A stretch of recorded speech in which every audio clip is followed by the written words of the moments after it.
right, so we ended last week talking about Noah in verse number 7. And so that means we go to verse number 8. How about that? Who would have guessed? So, Hebrews chapter 11, and remember we're in this, the writer is setting forth all of these great examples of faith to these Hebrew Christians who, remember, we're having some difficulties in determining whether or not was Christianity right? Should we incorporate Judaism? Should we go all the way back to Judaism? What should we do? All right, verse number 8 says, by faith, Abraham obeyed when he was called to go out to the place which he would receive as an inheritance, and he went out not knowing where he was going. Now we're going to be doing a lot of referencing back to the Old Testament, because this is what Paul is doing here. And so this is what we're going to do, is do the same thing.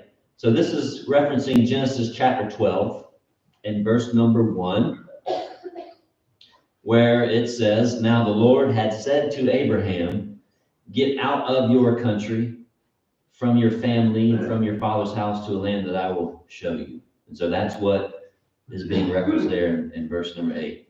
Now, God didn't show it to him right away. He didn't like make it appear in some kind of cloud, or he's looking through some magical mirror or something. He's saying, see that land? He didn't take him up on a mountain like he did with Moses at the end of Moses' life. So Moses could see all the land of Canaan and said, see, here, this is the land. And he didn't do that with Abraham. He didn't show it to him right then and there. So Abraham, what did he do? Well, he acted in faith despite, and really this little phrase just kind of sums up really a lot of what we're talking about. He acted in faith despite not seeing with his own eyes what God had promised. Now, a lot of times when we hear that, you're probably making the connection, maybe not, but making the connection to heaven, right? I mean, because by faith, we should act in such a way, which God has said, despite not seeing with our own eyes the land that God has promised us, which is heaven, right? And this is the way we live, right? How do Christians live? What does 2 Corinthians 5 and verse 7 say? We do what? We Christians, we walk by faith and, no, I said, okay. And he knew that it was right to go, not so much because he could open his Bible and read there. God said to go to this land. No, it didn't really, that's not how it was, right? He didn't have scriptures per se like we do. I mean, but wouldn't you say that, what's that? They had scrolls. Well, they had scrolls, but there's really no indication that that's the way God communicated with them too, right? Like God told an angel to write some stuff down. Hey, pass that on to Abraham. No, God. So he knew it was right to go and to do this thing, to go to this land that he had not seen before, not because he could read it in his Bible like we can, but because God, wouldn't you say that God audibly speaking or appearing in some way? I mean, wouldn't you think that is quite enough evidence for a man to act upon? Oh boy. Yeah. Now, I know this is a little controversial in religious circles, but just because God did that back then, speaking audibly to men and women, does not necessarily mean that God is speaking audibly to people today, right? He just doesn't. God does not work in that way. There's a instance in John chapter 12 where Jesus, well, let me read it because we often overlook this. The only time we can, you probably don't, like, when did God speak audibly in the New Testament, in the Gospels? Can you give me an example? Okay, he spoke to Jesus when? When he was on the Mount of Olives. No, he Well- prayed then. He prayed then, I'm sorry. Jesus baptism. Okay, that is baptism. That's right. And we say, you know, and this is my beloved, is it right? It's my beloved son in whom I please. And that was a voice that came from heaven, right? That's what we think of. There was another time where God did not say that, but he said something else. This is John 12 and verse 27. I just want to give an example of God audibly speaking. And so Jesus says, now my soul is troubled. What shall I say? Father, save me from this hour. But for this purpose I came to this hour. Father, glorify your name. Verse 28. Then a voice, John reports, a voice came from heaven saying, I have both glorified it and will glorify it again. So that's God's voice there. Now, it wasn't just to Jesus alone, because the next verse says, therefore the people who stood by heard it and said it had thundered. Others said an angel has spoken to him. And so there was more going on there than just like a little crack of thunder, right? So what I'm saying is God doesn't do, that's not a thing where something happens and everyone's like, God? Was that God? Was that a, what was that? That's just not happening today. And I know that's controversial, and people do say that God talks to them in the same way that he talked to patriarchs and people in the Old Testament, but it just doesn't fit with what the scriptures say. Anyways, not only did Abraham have God speak to him in this way, but if you were to read Stephen in the book of Acts, chapter 7, gives us a little more information about Abraham's interactions with God. So if you were to read Acts chapter 7 and verse number 2, you find that Stephen said that God actually appeared to Abraham and spoke to him. And so not only is Abraham, so it wasn't just Abraham like hearing this like, you know, ghostly voice somewhere and trying to figure out where it's coming from. No, the idea is that God appeared to him and spoke to him. All the details about that we don't have, but it's enough to know that Stephen said God appeared to him and spoke to him. And actually, it's interesting that this is not the first time that God called Abraham. Now, it's the first time that we know of in Genesis. This is actually, and when you read in Genesis 12, the very first time you read about Abram, was his name, that's actually the second call from God. So God and Abram have already been a thing before we ever even learn of who Abraham was. And you can learn that from Acts chapter 7 and verse 2 as well. God first spoke and appeared to Abraham in Mesopotamia, told him to go to Haran, and then in Haran he appeared to him and spoke to him the second time and told him to go to Canaan, basically. And I thought was interesting, because I like how the New Testament gives us, which is inspired, it gives us more details about what we're reading in the Old Testament. All right, so this particular verse about Abraham's account, and it's going to talk about Abraham in the next couple of verses, but this one in particular is meant to show the reader, the trusting kind of faith that God wants us to have. You see a lot of trust. It's all about trust in this one. You go into a place where you can't see Abraham. Don't worry, I'm going to take care of you. And Abraham trusted in God's promise there, right? Any comments or questions? All right, let's read 9 and 10 then. It says, by faith he dwelt in the land of promise, as in a foreign country, dwelling in tents with Isaac and Jacob, the heirs with him of the same promise. For he waited for the city, that's Abraham, waited for the city which has foundations, whose builder and maker is God. Now, Abraham never actually, I don't know if physically would be the right word, but he never actually inherited the land, although it was given to him as an inheritance. He never actually inherited it, and neither did Isaac and neither did Jacob.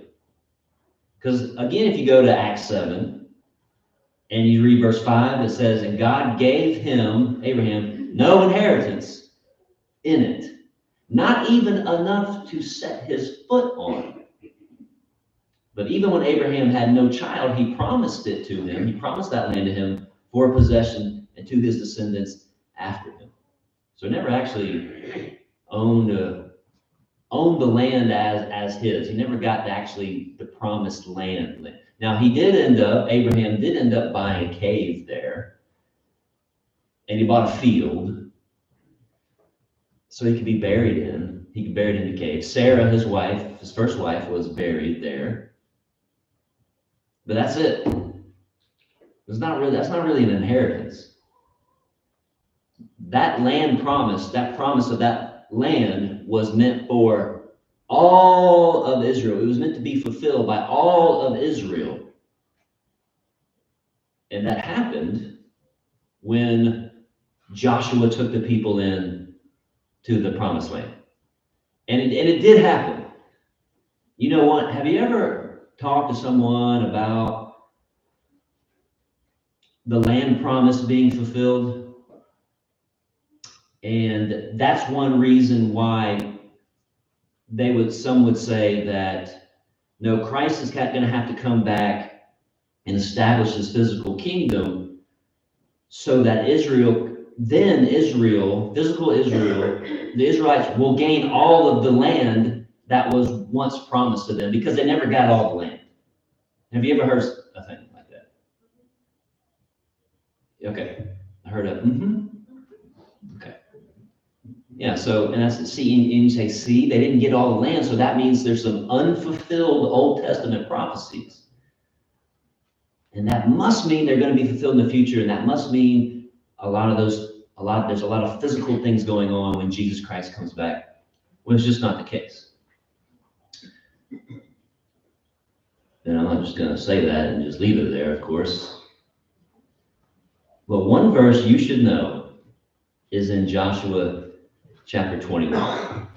And if your Bible was my Bible, I would have this verse circled and marked. And I'll do it for you if you don't want to. You just give me your Bible, I'll mark it for you. So you tell me if the land promise was fulfilled or not, and if we should be looking for a future land promise fulfillment. Joshua 21:43 says, so the Lord, and this is after, and if you just glance at chapter 21, look at it, just look at it. That's not one of the chapters where you're like, I'm going to memorize that chapter. You see it? All those names and all the lands getting split up and given to all the different tribes and all the different families. And so verse 43, after all of that, it says, so the Lord gave to Israel all the land of which he had sworn to give to their fathers. Well, who would that be? Abraham, Isaac, Jacob. And they took possession of it, and they dwelt in it. The Lord gave them rest all around according to all that he had sworn to their fathers. Did Israel get the land that was promised to them? I didn't highlight that. I highlighted file that 45 for the same reason. Oh, yeah, there you go. I mean, add 45 along with it. Highlight the whole section.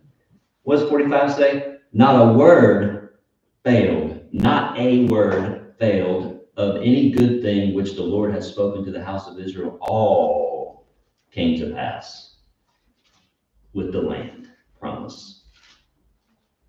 So now you read that and you're like, you can go to the next chapter. Verse 4 says, now the Lord your God has given rest to your brethren as he promised them. Now therefore return and go to your tents to the land of your possession, which Moses, the servant of the Lord, gave you on the other side of the Jordan. We can just keep on reading, and there's some others within chapter. Did Israel get all the land? Should we be looking for a future land fulfillment because there's some unfulfilled prophecies about the land? No, we shouldn't. So why are people teaching that? I don't know.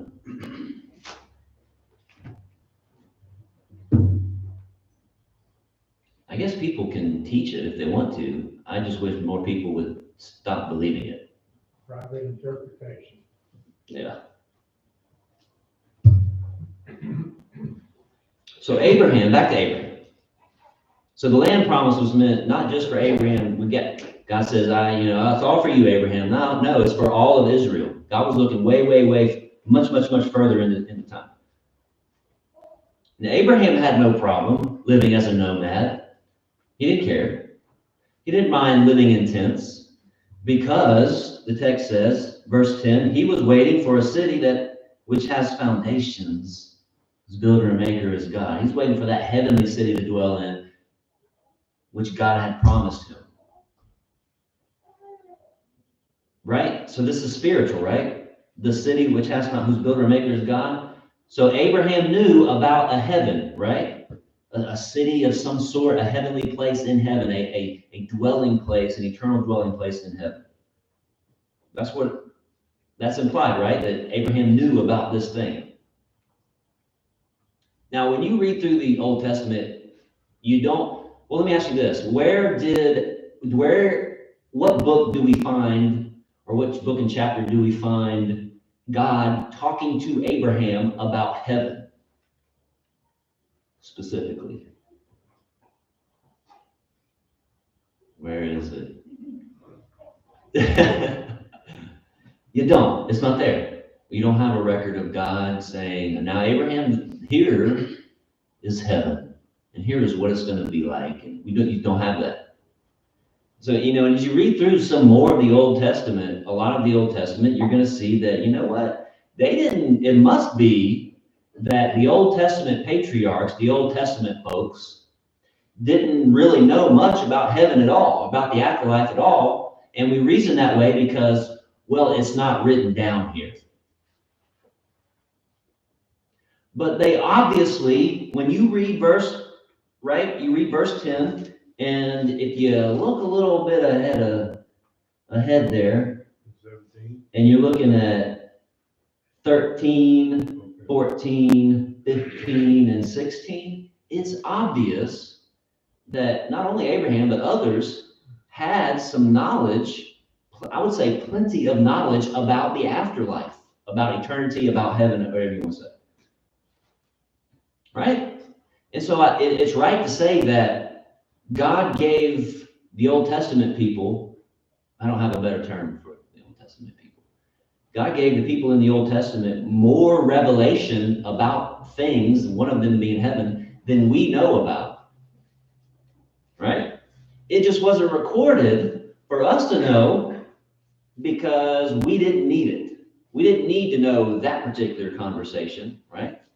Romans 15:4 says, what was written before time was written for our learning. You know, that means what was not written before time, what was not written, that happened in the past, we didn't need to know about it. Right? I mean, what is said about the origin of, how did these sacrificing animals come about? What's the origin? What's the details of that?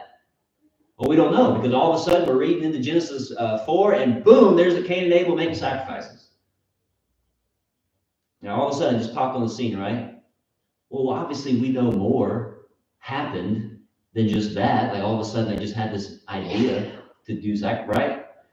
When, remember talking about Melchizedek, right? And we learned some things about him, but we learned also that we don't know a whole lot about Melchizedek. All of a sudden, he just pops on the scene as this high priest of God, just meeting Abraham, out in the middle of nowhere. And all of a sudden, Abraham's like giving tithes to this man. Well, where did he come from? What were the conversations between Melchizedek and God? Because surely they had some. Well, it's not recorded for us. Why not, though? Wow, because we didn't need it. We didn't need it. Well, Chuck, in 17, and you almost touched on it whenever you quoted or whenever you went down 13, 14, 15, 16. In 17, whenever Abraham was offering Isaac up, was there any word spoken to Abraham other than, a hand stopping Abraham's hand from sacrificing, from offering up his son? Was there any words of from God spoken then, or was it just,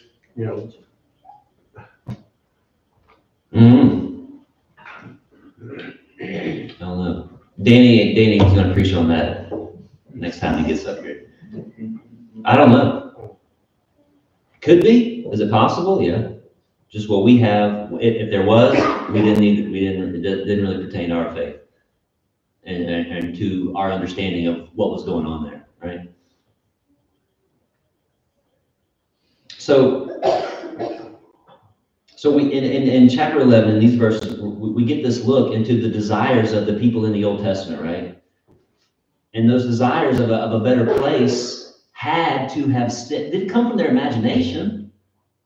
It had to have stemmed from direct communication with God Himself, and it's that communication that we just don't know the details of. And why I'm bringing this up, and I'm spending more time than you probably think I should on it, is because this lets us know that God communicated with these Old Testament people far more than what is recorded for us.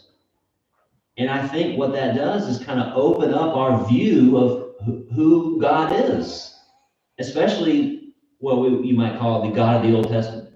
It kind of gives us a better and a broader view of the communication that God had with mankind back then. You know, you just read through the Bible and you're like, well, God just kind of pops in every now and then, just says this crazy stuff sometimes, and just pops right back out, you know? Like some kind of weird movie with the little, some little animal pops in and tells a little princess something and pops right back out. And she goes on to this big old adventure. That's not really how God did things. It makes way more sense to say that God was in constant communication with the heads of the families, like Melchizedek. Didn't just pop in and say, hey, big boy, be high priest, and then out, and he never spoke to him again. That doesn't make any sense. But when we read through the Old Testament, we kind of get that sense because all we have is what was recorded. But just wanted us to be able to see, we want to be able to see God in the light that the Bible portrays him, but, portrays him, but we want to, understand and put pieces, and when we start piecing things together and actually using our brains, we can learn a little more about God, the way He communicated and what kind of God He is, right? Okay, so verse number 8 in Hebrews 11 shows that Abraham's faith was one of trust. There's trust there. And then I would say 9 and 10 show that Abraham's faith was one of patience, right? Because he's told about this promised land, and he knows about this eternal place, this bigger and better city. But he had a life to live, and so he's moving from place to place, setting up tents, setting up camp here and there, until finally he could see what he knew was there all along, right? Patience. Abraham had a faith of trust and patience, right? And of course, that should be our faith as well, right? We want to model our faith after that. Any comments or questions? Verse number 11 says, by faith, Sarah herself also received strength to conceive seed, and she bore a child when she was past the age, because she judged him faithful who had promised.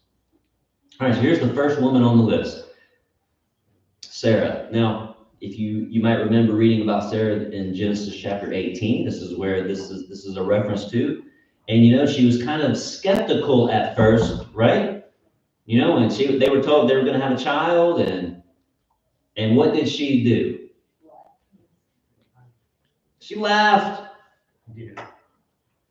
And of course, that's what Isaac's name means, right? Isaac's name means laughter, and she named him because that's what she did.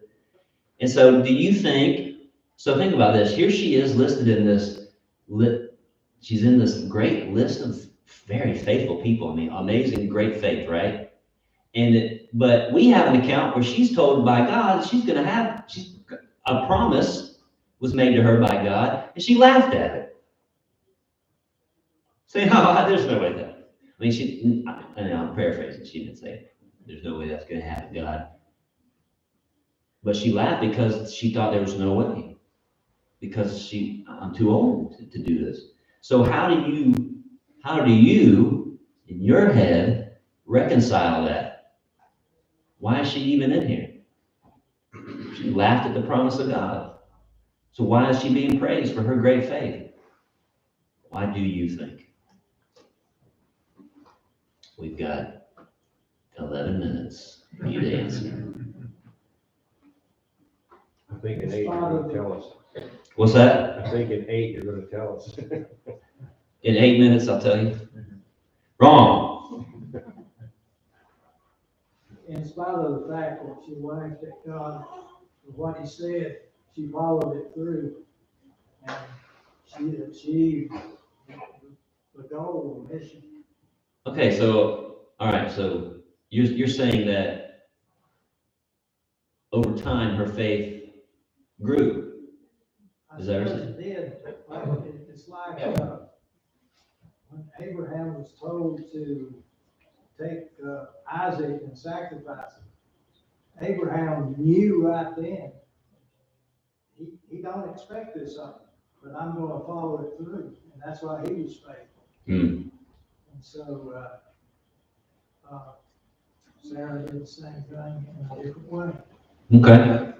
All right. I like that. Yes, ma'am. I think that even though the Bible records like her outward reaction, which, seems like a perfectly logical human reaction, Mm-hmm. I think God knows the heart. And obviously he's saying here that even though she was maybe surprised enough to laugh and say, how's that even gonna work? At the end of the day, she still had faith that he was gonna do it. Maybe beyond her initial, God knows what's going on underneath. He does. Just because you have a surface reaction of, I would be pretty surprised. Yeah. Right. Tom. Reading the commentary here, it says, just read what it says, far beyond the years of childbearing, yet by faith she was given a natural strength to bear the child promise. She's 9 years old. She laughed when he first said, this is not possible. Yeah. Yet she went through that 9 months and after the birth of raising a child, or bearing a child. Yeah, I imagine when she found out she was pregnant, she was a believer then, huh? But I'll say even before then, and that's right, though, even before then. So, we haven't read about Moses yet, but didn't Moses doubt God? Well, I think he did when he chose him to bring the children out.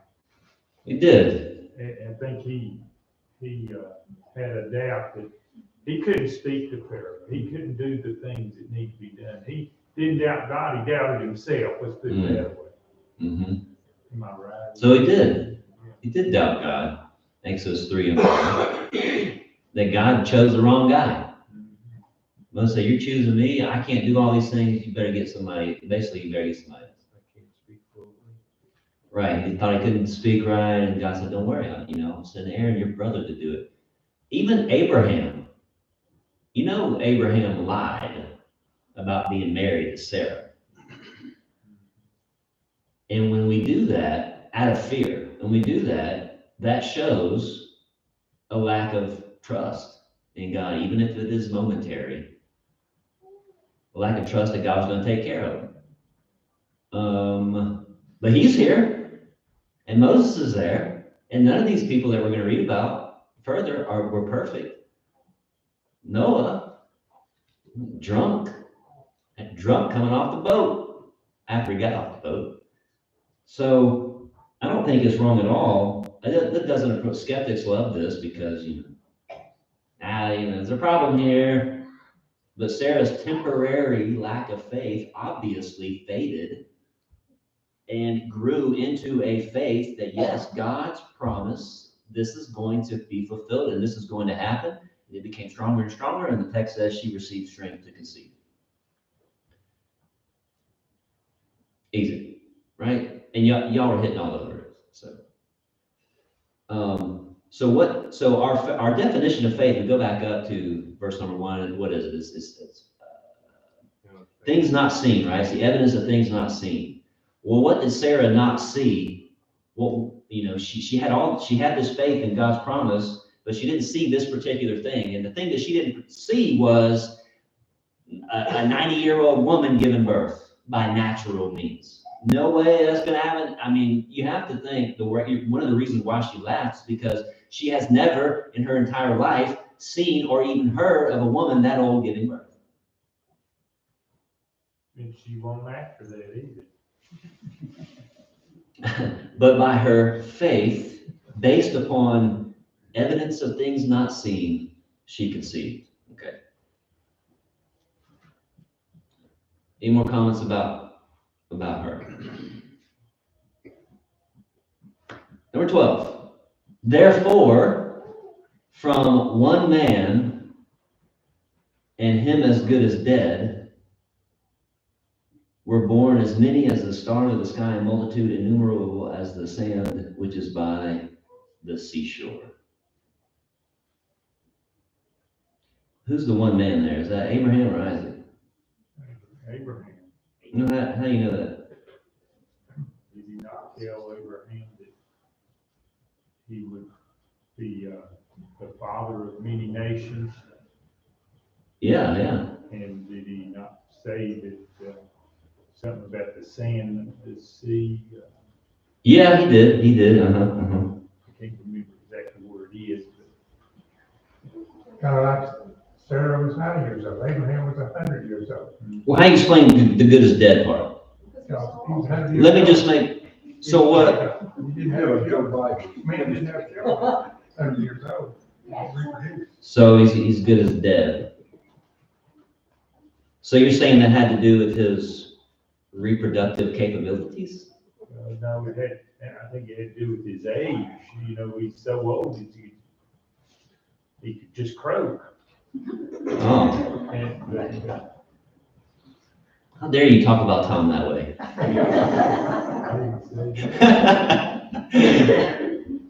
Okay, You know, people back then still lived a whole lot longer than 100 years. yeah. they did. They did. I think Abraham was 120, right?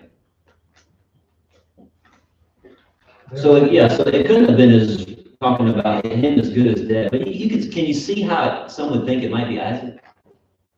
And from one man, because really, if you go along the chain there, the descendants, we could say that Isaac did have many descendants as numerable as the sand of the seashore. And he was as good as dead because Abraham was about to kill him. He's as good as dead. And Abraham's going to do it. Well, doesn't the therefore in verse 12 take you back to that right above it?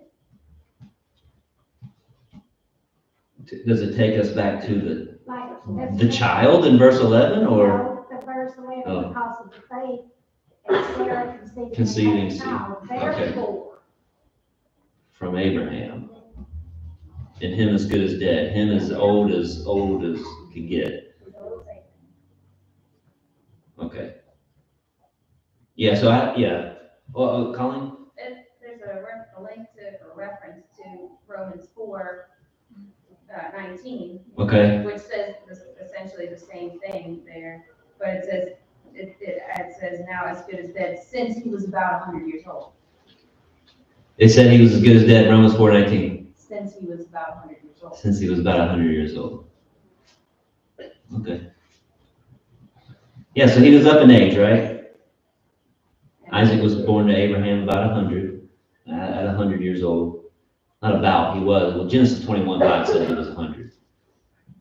And he did become the father of many nations, as the verse you point, Romans 4:17, right? Romans 4:17? Yeah, there's a whole passage about Okay. it. And it quotes much of this. Yeah. Saying much of the same references Yeah. to the Old Testament right in Romans 4. Yeah. But it couldn't have been Abraham had more children, right? So that part of Abraham was obviously fine and dandy, I guess. Right?